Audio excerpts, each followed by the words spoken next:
සෑදීම ටිස්වන්න ලතා. සාධන ක්‍රමය.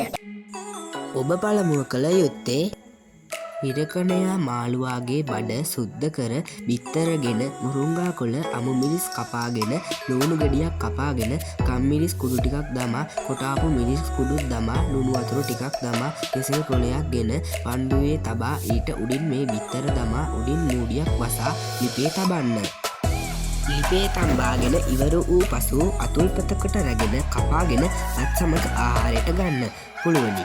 නිකන් ආහාරයට ගන්න පුළුවනි. සාදාගෙන ඉවර වූ පසු මෙසේ සෑදේ. ඇඟට ගුණ ආහාරයක්. මේක ආදි කාලයේ කෑමක්. අද කාලේ අයට අලුත් ගුණ වඩන අලුත් රෙසිපියක්.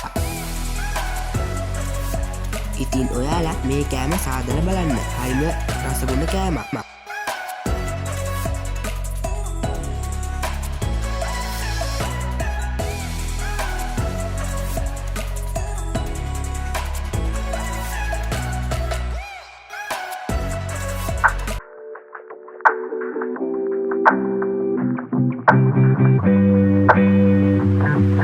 Thank you.